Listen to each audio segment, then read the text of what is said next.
The sun has left and forgotten me. It's dark, I cannot Your stories don't see. define you, but how you tell them will. Hi, I'm Sarah Elkins, your host and Chief Storymaker at Elkins Consulting. I met Dylan Cinti on LinkedIn and was immediately compelled to reach out to him to get him on my podcast because one of the things he's working on right now is renovating old properties. And if anyone else has heard any of these conversations that I've had over the past 5 years or so, you probably know that I live in a house built in 1890, which by some East Coast Connecticut standards is young, but from the West, an 1890 Victorian home is probably pretty old. And we've done a lot of remodeling of this house. So I love this idea of Dylan and his brother Jake's business. It's a real estate company, and they are taking old properties and breathing new life into them. So Dylan, thank you so much for joining me today on Your Stories Don't Define You, How You Tell Them Will. Thank you. Thanks for having me. Absolutely. I got so excited when I watched your intro video. It didn't exactly tell the story of your interest in this. And so I'm hoping to get into that. But let's start, as I love to start with my guests, and have you share something with our audience that most people might not know about you. And I love this because it gives another perspective, just an added dimension to the person that they're going to get to know over the next 40 minutes or so. Yes, it's a great question. And I've heard some of your other episodes. So I've heard just really thoughtful responses from other guests. So I was thinking about this one. I think for me, what people may not know about, what people wouldn't know just meeting me or looking at me, I suppose, is that I went to an alternative high school, and a high school that was really built around communal learning. It's called Community High School in Ann Arbor, and I was unaware at the time, when I was in high school, of what a kind of singular experience it was, because the way that they developed the curriculum was really about individualized learning and just like emphasizing communication over, strict retention and retention of scientific facts or retention of math formulas, et cetera. And so it was a really unique environment to be in. And I met some of my best friends there. And I remember that we would, this is a little pretentious, but I remember that we would, one of the activities that we would do we would go into bookstores, and we would have we would compare, who'd read more books on a given shelf. And at the time I thought that was a normal thing to do. And later I realized, oh man, that was probably pretty, sophomoric, maybe the word, but I mentioned this school because it wasn't. I'm really I'm really committed to education, and I guess I didn't come to value the quality and the openness of the education I received until later. And I'm 32 now, and I think back often on just what a uniquely stimulating environment it was, and it really helped me to come out of my shell, to get more comfortable writing and expressing myself, and to be start to understand who I am as a person. So I feel like a lot of my formative development took place over those 4 years that I was lucky to have there. Wow. I can only imagine, because I've had completely the opposite experience in my learning, and also watching our two sons go through school is pretty much the opposite of experience of what you had. And hearing that you're just starting to recognize, or have recently started to recognize, the value of what you received there. what would you say to a high school freshman who isn't experiencing your experience? I would say to look for a community where you can extend your education, where you can find a group of people who are like-minded or who will nourish that part of you that is not being indulged, I guess.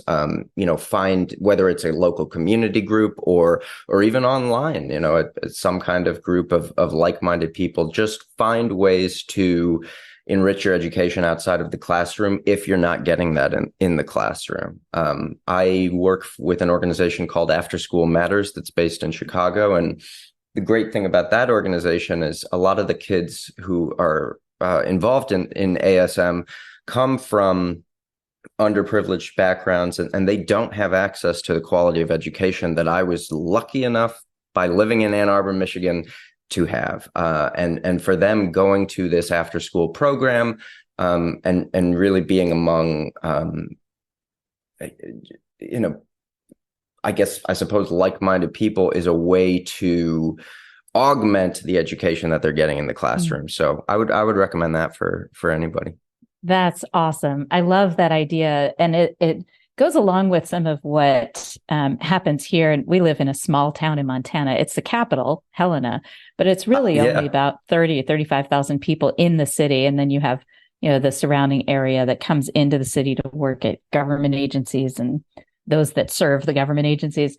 And what I found is that when people would move here, they would really struggle because it could be pretty cliquey. People who've lived here their whole lives, or people who found their community and aren't particularly welcoming to others. And one of the things that a conversation I had with a couple of different people over the years is that you need to go to places where you think you're going to meet people that will share your curiosity.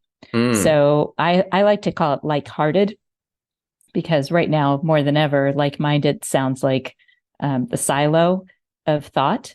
Yes. So like-hearted is more about the curiosity and being driven to learn and listen to lots of different perspectives and not get sucked into one side or the other of conversation.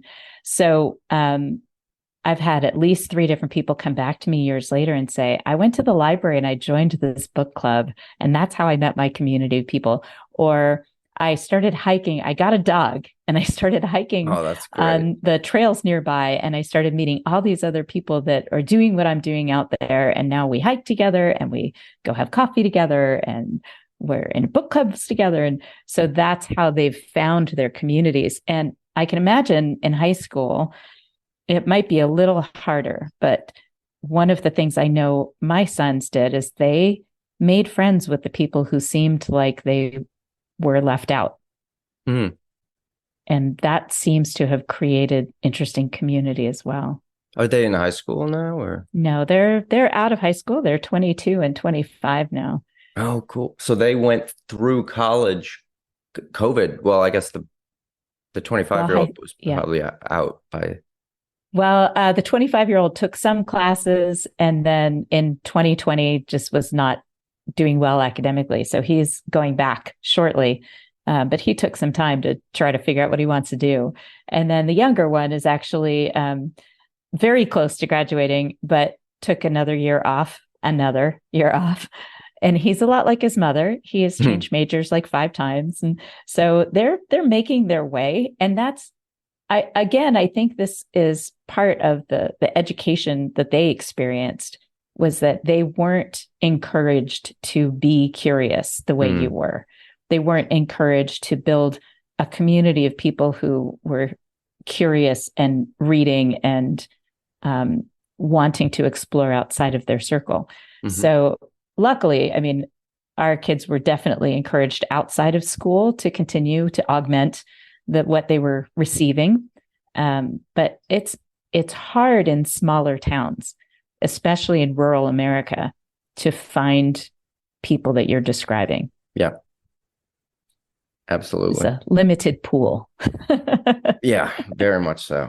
And and I'd encourage parents, if you're listening and you have kids that are experiencing what my kids experienced, pay attention to what Dylan is saying about finding a community of kids who are curious. And that may be at the library. That is always a good place to meet people who are curious.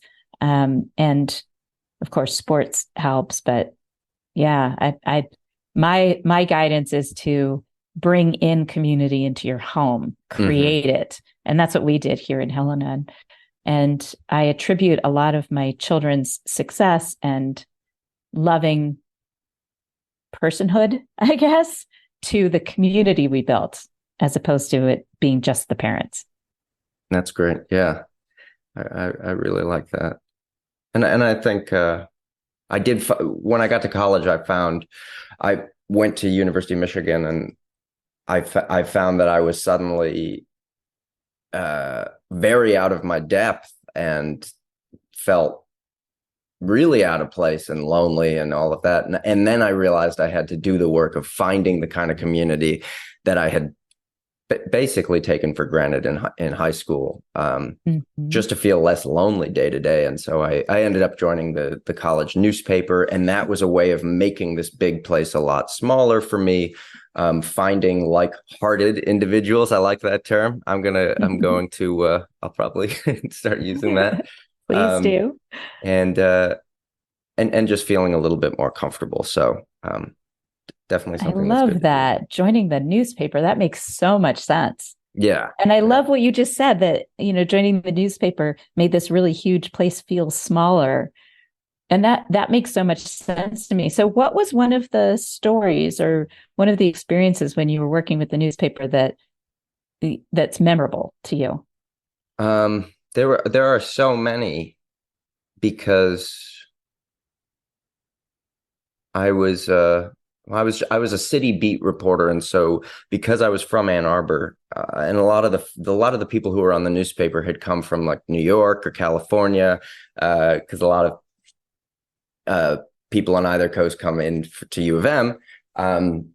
And so they put me on the city beat because they knew that I was from Ann Arbor and that I would probably know, I suppose, more about the city than most. And so I got to do a lot of really, really cool stories about local politicians. And I think one of the most memorable story is that I had a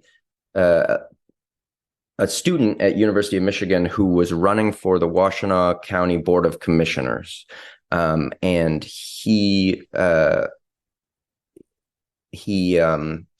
I remember that I followed his entire campaign. And he was, at the time he was sort of an underdog.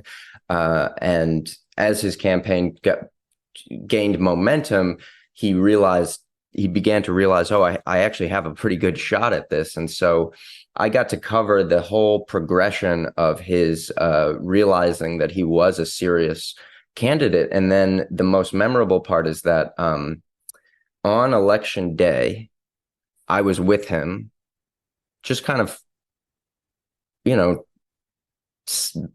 trying to be a fly on the wall and capture the experience of being this 22-year-old aspiring politician and watching the votes come in. He ended up winning by one vote. And so my story, the story that I wrote, ended up being picked up by various outlets. And I remember it was on the radio somewhere, because it became this great rallying cry to get out there and vote. Look at the power of one vote to shape, a pretty consequential local position. And this guy ended up going on to serve in the Michigan House of Representatives, and is just a really stand-up guy. But that whole experience and being able to tell that story was, again, like I was saying about my experience at community high school, one of these moments where you just afterwards you feel so lucky, like, wow, I got to tell that story. And what an important story that is. Wow. I love that. That is so meaningful. And I apologize to interrupt, but we got a photo, because they say a photo is worth a picture is worth 1,000 words. And I'd written thousands of words about him, but the photo we captured was the precise moment when they told him, it's one vote and you won it. And his face, just this sort of dumbfounded expression. And our photographer got that exact shot. And then they demanded a recount, of course, because it's one vote. So they demanded a recount, and it turns out he had won by 2 votes. So it was a great story. Wow. Wow. Yeah. To be part of that is just so incredible. Yeah, it really was. Just to have a seat at the table and it was also a good exercise in journalistic integrity, because there was a big part of me personally, emotionally, that got really invested in this story and wanted him to win. And as a journalist, I had to realize, well, no, I have to be impartial, and my job here is not to have any sort of personal investment in this, but instead to just be the objective outlet telling the story. So it was helpful in that way too. That is a huge challenge. Yeah, because you know how you're going to vote, but how do you tell the story without sounding like you're trying to persuade people one way or another? exactly. You're just trying to observe. Wow, journalistic integrity, it's a thing, and it's obviously a really big issue right now. I kind of wish you were still in that business so that we could actually get some real objective news. It Me too. Seems really unlikely these days. Wow. Okay, so here you are. You leave college. You've been a journalist. You have for the duration of your career, there are a lot of hops and skips and jumps across to different places, which I love about reading through your LinkedIn profile. And for our listeners, I highly recommend you check out all of the different experiences Dylan has had. We won't be able to get into all of them today, but what I love about it is that they all share one thread, and that is community, building community. And so when you think about what you're doing now with this real estate company with your brother Jake, what is the aspect of community that you are incorporating into this business? That's a great question. That's a really good. Let me think about that, the aspect of community. But let me back up a little. Mm-hmm. When you think about a recent experience with a client, what did that look like? So just for a little bit of background about the company is called Yarrow, and it's a real estate firm that's dedicated to enlivening historic properties in Ypsilanti, and so in Ypsilanti, Michigan, and Ypsilanti, I guess I would imagine maybe there's people listening all over. So Ypsilanti is a small town. It's a commuter town. It's a lot of people. It's a cheaper place to live than a place like Ann Arbor. But it is its own city with its own kind of spirit and beating heart, and that's something that I came to really understand and appreciate as we were launching the brand and building the company. Our customer right now is technically the people who live in our buildings, and we have three multifamily buildings, 10 units total right now. So we're quite small, relatively speaking. But our, just to go back to and I guess answer your question in a roundabout way. For me, I've always been somebody who can't have a sense of mental peace and clarity if I'm not comfortable where I live rather. So, I had my first year of college, just to go back to that, was really, really tough. Went through some mental health stuff, got therapy, and it was a very kind of punishing year in a lot of ways. But my living situation, and I really hope he's not listening now, my roommate, and he's a good guy, and but we just had very different ways of living, and we were living in this one room, and I found that I just never felt relaxed in my dorm room, and And that, I don't want to blame that for my academic performance my first year, because I think that's kind of a cop out. But there was an extent to which when I moved into a place where I could finally feel like take a deep breath and feel like I was home, my academic performance shot up. So for me, myself, I'm somebody who needs a place where I feel at home. And the tagline of Yarrow, of our business, is a place you're proud to call home. So not just a place to call home, but where you're proud. You want to bring your family and friends. You want to say, look at this historic built-in fireplace. Sarah, I love that you were talking about your 1890s house, because a lot of the properties in Ypsi are from that period and have a lot of historic built-ins that we love, and we love those little details, and we look to preserve those details and not strip them away with some sort of ultra modern finishes, etc. So the community part, I guess we are, our vision and what we hope is that the place that we're saying you're proud to call home isn't just our properties, but that place is also the city of Ypsilanti. Ypsilanti is a city that it right now has, I believe, a 40% vacancy rate in the downtown area. And so if you go downtown to Ypsi, there are wonderful storefronts and beautiful buildings, but I live in downtown Ann Arbor, and I'm looking out my window now, and there's a lot of foot traffic, and you don't see that in downtown Ypsi as much. And so when I go to, say, Blackstone Bookstore, which is one of my favorite bookstores, or when I went to Go Ice Cream, which recently closed, as a lot of businesses there are closing, you don't see the kind of foot traffic, and as a result, a lot of businesses are barely scraping by. So our immediate vision for Yarrow and for community is we want our properties to be a place where everybody knows everybody else, where people are neighborly, where if you see the person who lives in the unit next door, you have a reason to stop and have a conversation. We have a great communal garden at one of our properties, and that gives people a way to be connected, a reason to know one another. That's what we want for properties. But looking beyond that and looking at our vision more broadly, we want Ypsilanti to be a really flourishing, vibrant city.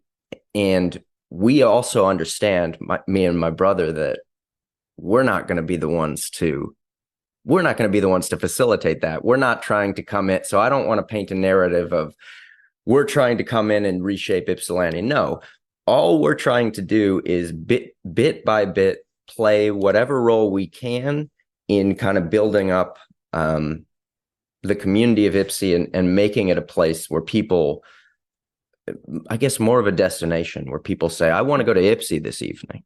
I want to go to Blackstone Bookstore and, look at these other cool local stores. So I'm going to, instead of spending just 30 minutes going to Blackstone and leaving, I'm going to spend 3 hours walking around downtown Ypsi. That's kind of what we're hoping for and what we're trying to build. That's that whole field of dreams, right? If you build it, they will come. I think so, yeah. If you have properties where people want to live and choose to live, then you're bringing community and encouraging people to stay there. Exactly. I love that. That's beautiful. So tell me about a particular person or family that's living in one of your properties that makes you feel like you're on the right track. We have, and there's quite a few, but just to answer that question fully, I would say, in my experience in real estate and residential real estate, I think there's two ways to approach it, and one way is you acquire as many properties as possible and you focus on building the biggest portfolio possible, and you don't focus too much on improvements. You focus more on expanding your portfolio size. And that's one way to do it. And then the other way is you put money back into these properties to make them make them better, to restore those historic features, and you really put your time and resource toward elevating a smaller portfolio and taking that smaller portfolio to the next level. And that's very much our goal. We are not interested in, we have no interest in having a large footprint, and I say this because we spent a lot of time restoring one of the units at our property that's called the Castle, and it's called the Castle because it looks like a castle. It's right across from the Ipsy Library, and it's just an incredibly unique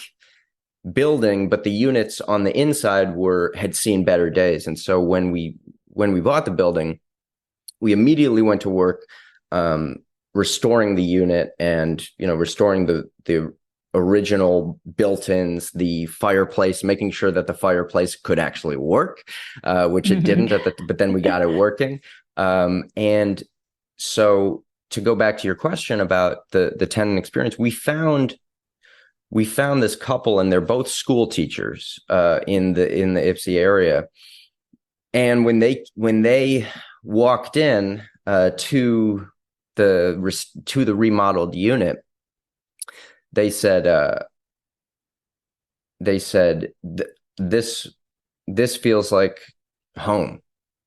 And when I heard that, I wasn't there at the time. We have a property manager who does those tours and stuff, but she told me, she was like, these people responded in almost an emotional way to stepping foot in this unit. Now, all our units don't look like that, but to hear that somebody had actually really connected with this place was so meaningful. And I know all our tenants. Like I said, it's only 10 units, so I make sure to know everybody.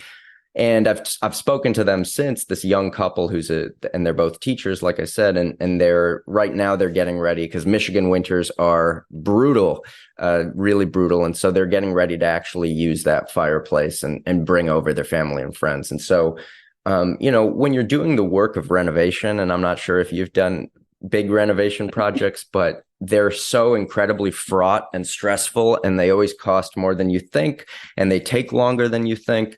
And it can become a very frustrating exercise where you start to question, why did I even do why did I do this? How am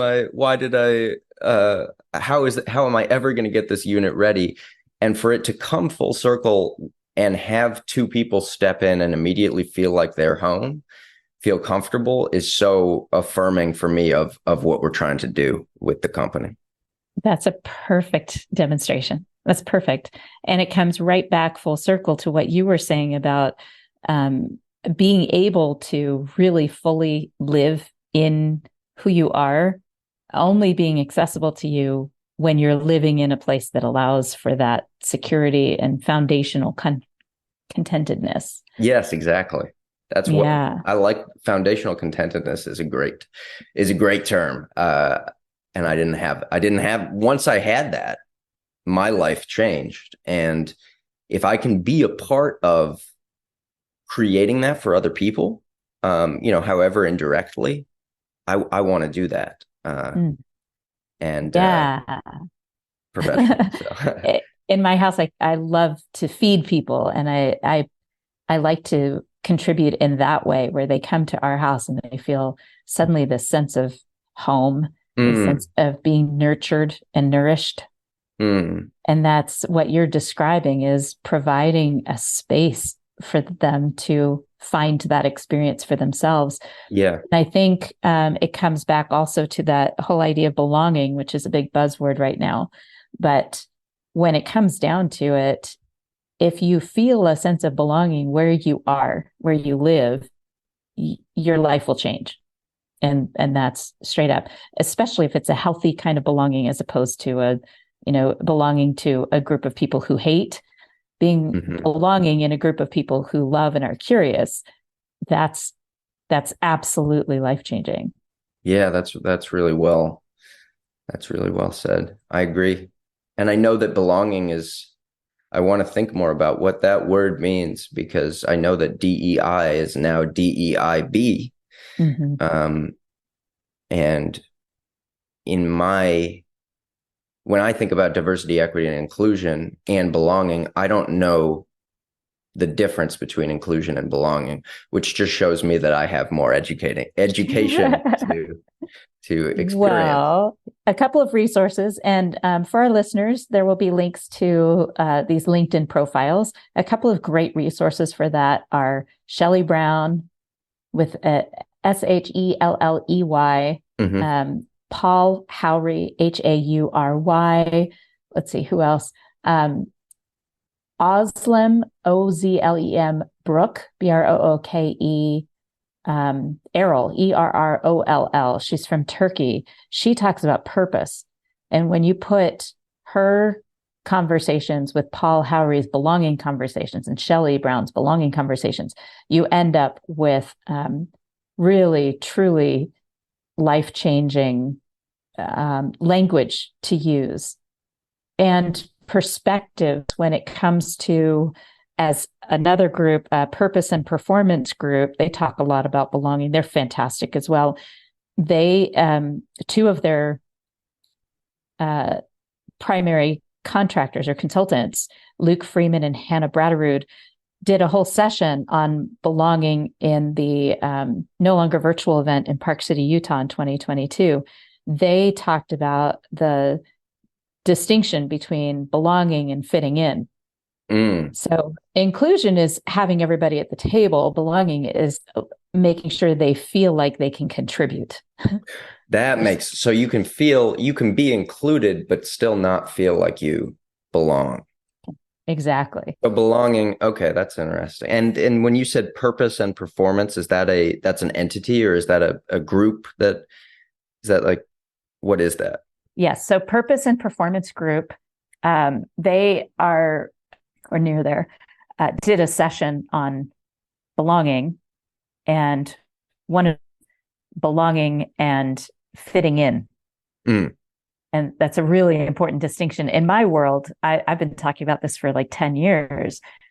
Fitting in doesn't mean that you belong. Fitting in means that you are changing who you are in some innate way or some minor way. It could be a huge way, just so that you feel like you're part of something. Yeah. Belonging means you bring your whole self, and people still value you, want you around. But one of the things that also comes up for me is how you asked, being included versus feeling like you belong. When I worked with the university system here in Montana, I was definitely included in the high-level conversations. But at one point, there are very few Jewish people here in Montana, especially in Helena. And this was probably 15 years ago. I brought the Jewish braided bread called challah to my office at Rosh Hashanah, which is the biggest Jewish holiday of the year. It's the Jewish New Year, and it's generally September, October.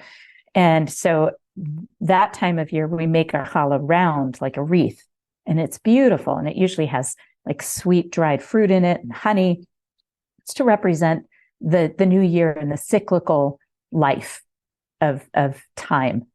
And I remember bringing it in, and I wrote this email to the whole 50 of us in the agency. It was a very small agency, about 50 of us.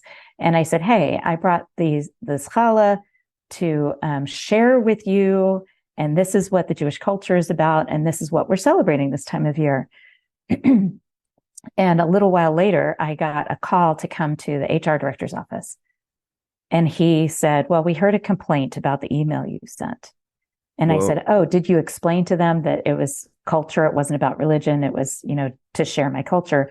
And he said, no, I didn't. And I said, why not? And he said, well, it really was inappropriate. Whoa. And I said, what was inappropriate about it? And he said, well, it's a religious. And I said, no, it wasn't religious. It was an explanation of my holiday. And we are the university system. So I thought that would be perfectly appropriate. He said, no, you can't send messages like that anymore. And I said, okay, good to know. Does that mean that we won't be setting up a Christmas tree this year in our lobby? And I won't expect to see an email from the governor's office letting us all know that the Christmas tree ornaments are ready for this year's employees to purchase. Well, Yeah. we won't get that email, right? And he said, that's different. I said, how is that different? And he said, well, Christmas tree isn't religious. And I said, well, to Jewish people it is. Yeah. So that's the difference between inclusion and belonging right there. That is a great illustration.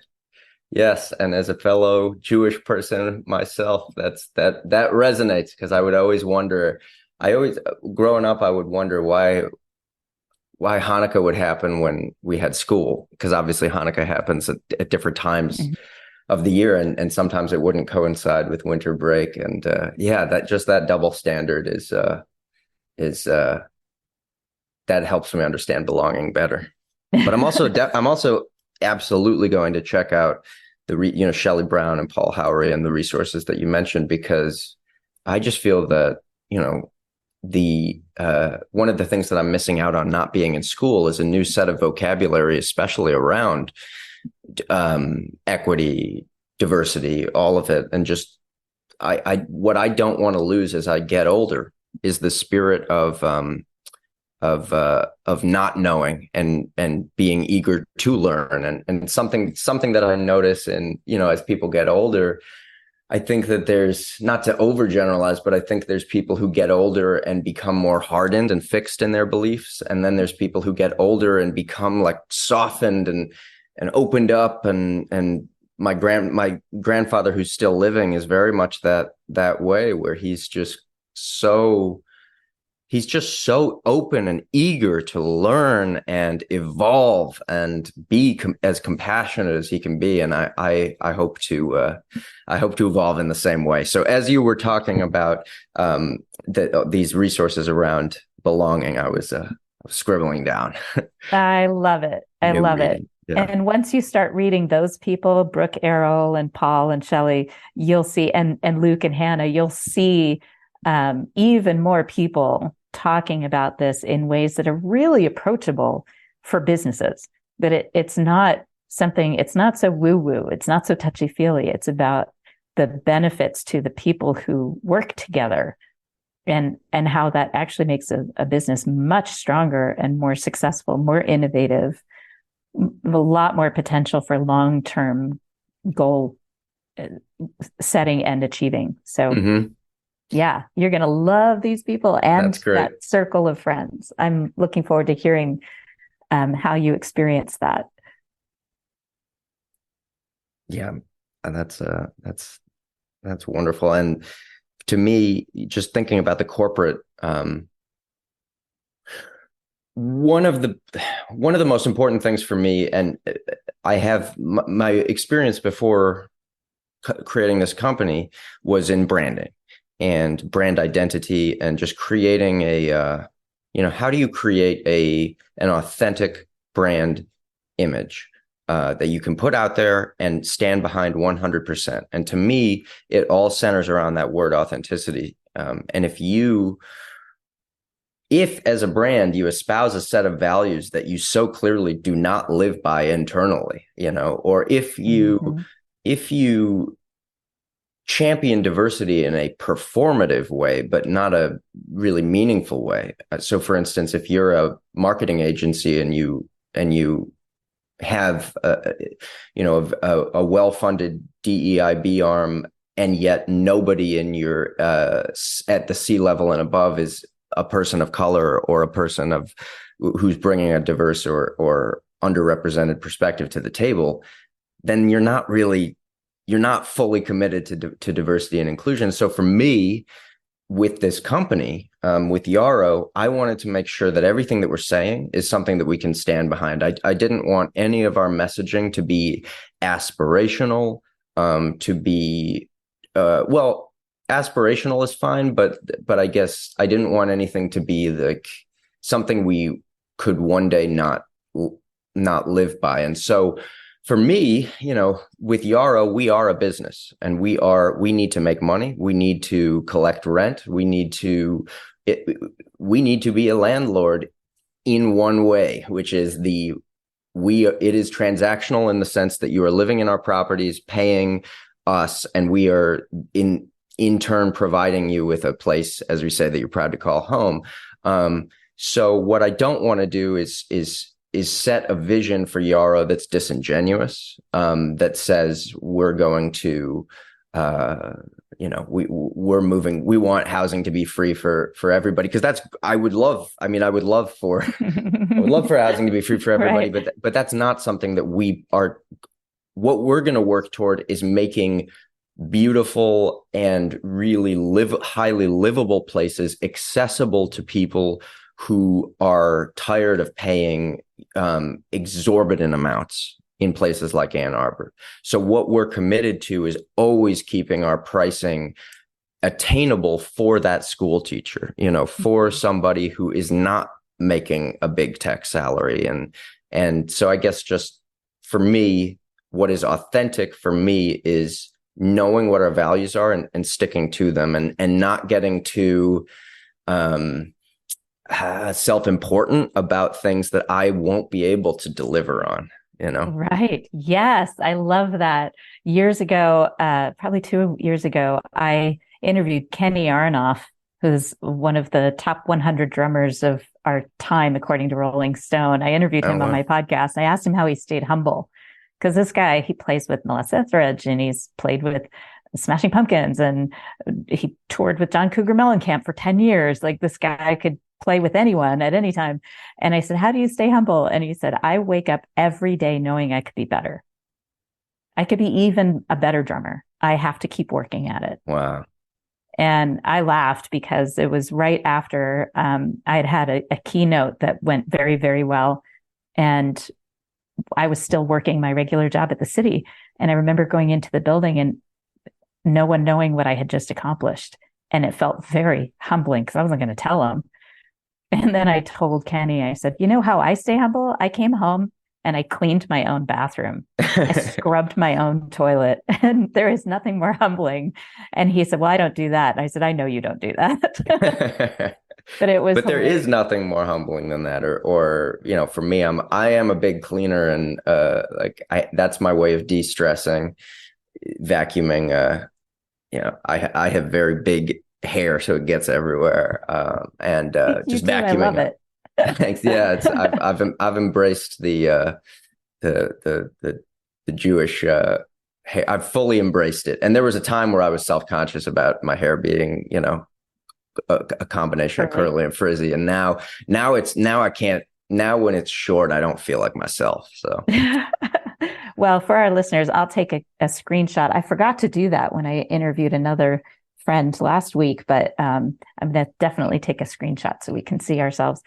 Yeah. So one last question that came back into my head, the word yarrow. And the reason it startled me was because yarrow is a plant, a medicinal plant. And in Montana, it grows wild all over the mountains near us.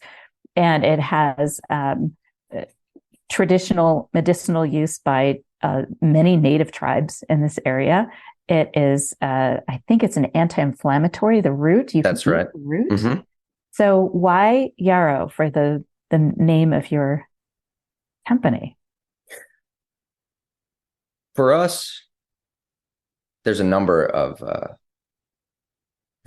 reasons. That it's a great question. I could go on and on and on, and I'll try to make it as succinct as possible. We worked with a great branding and marketing agency called Sunup, Studio Sunup, that's based in Chicago, and they were the ones who came up with the name. They came up with the name based on understanding our mission, values, and the kind of experience that we want to deliver.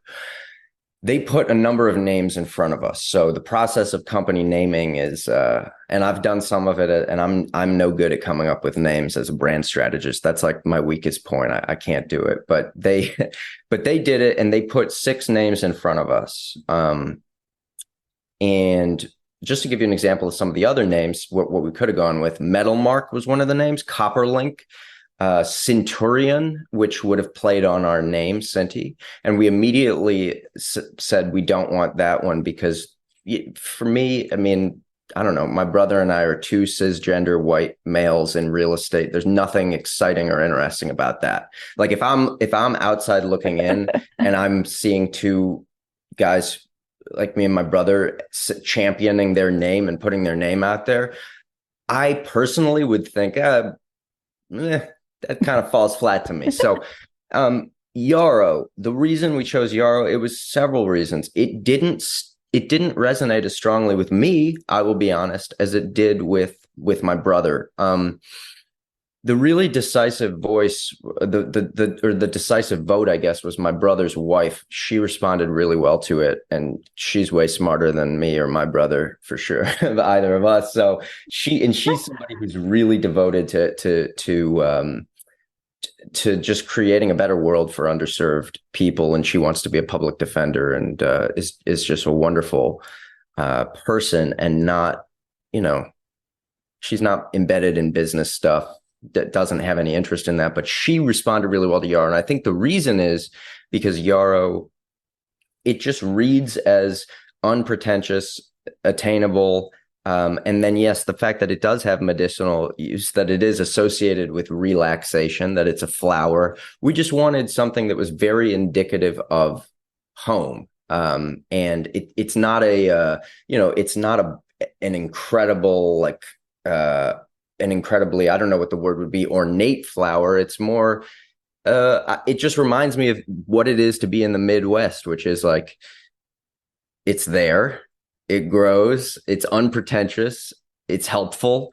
You can put it in tea and drink it, and it's nice to have around. And that's kind of how we wanted the brand to present. So that's why we went with that name. I love it. I remember when we first moved here, the white yarrow, it comes in white and yellow and purple, and the white yarrow looks a lot like Queen Anne's lace. Yes, and I remember, exactly. Yes, I remember growing up, it has that fern-like leaf to it. And I remember growing up I spent some time in Colorado, and my mom would point out the Queen Anne's lace because it was so pretty. And so when we first moved here, I thought it was Queen Anne's lace, and then learned more about yarrow and started digging into, literally and figuratively, digging into the dirt and learning more about the Native American tribes that use it. And I remember this moment of realizing that Queen Anne's lace is poisonous. Exactly. And yarrow is good for us. And Exactly. Sometimes it's hard to tell the difference. And I love that yarrow is the less pretentious of the flower, and that it grows in beautiful ways. And it's one of the things the deer don't eat here. So we have a lot of it. It's funny you mentioned the Queen Anne's lace, because I had an intern who worked for me on a lot of the brand identity stuff over the summer. And that video you saw, he shot all the footage in that, except for the motion graphics. We worked with a different team for that. But he went on an expedition around Michigan to find yarrow. So that was what he did one weekend on his paid internship. I said, go, take as many hours as you need, find yarrow, and just photograph it. And it was a beautiful summer weekend. And he said, I remember he sent me a text, and he said, I found yarrow in full bloom, and I got so much footage, and we looked through it, and it was amazing footage. And then we realized, wait a minute, it's Queen Anne's lace. This is not yarrow. We can't work with this. So we have all of this really spectacular footage of Queen Anne's lace that's completely unusable. But if one of your listeners creates a brand that's built around, I don't know, that wants to artfully incorporate poison or danger and Queen Anne's lace, we have footage. We can give it to you. we can't use it. Oh, perfect. Yeah. Well, in the spring and early summer, ping me, and I'll take a whole bunch of pictures and video of yarrow here in Montana, because it's really, it shows up all over the mountain that I hike on almost every day. So, wow, that's really cool. Yeah. Well, Dylan, this has been such a treat. I love interviewing people that I would otherwise never have met.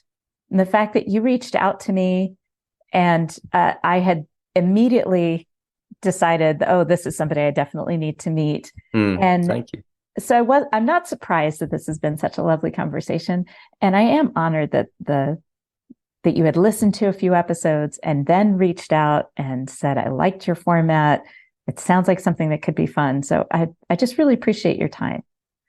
Likewise, I feel so privileged to be able to talk to you, and especially having listened to your shows. It's odd to then step into a format that you've become accustomed to listening to. But yeah, you're great at what you do, and I feel it's been really special to be able to reflect. And today is the day after Thanksgiving. I'm not sure when this will run, but just to be able to reflect on the day after Thanksgiving of these opportunities that I'm so grateful for, like the school that I went to, the family that I have, the fact that I get to do this thing with my brother, and then just continue learning and stay humble. I certainly there are many things day to day that remind me to stay humble, whether I choose to listen to those signs or not. So really appreciate your time as well. I love it. Well, listeners, now it's your turn.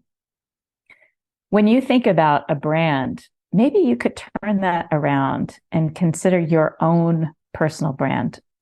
Or if you don't like that buzz phrase, you can use the word reputation.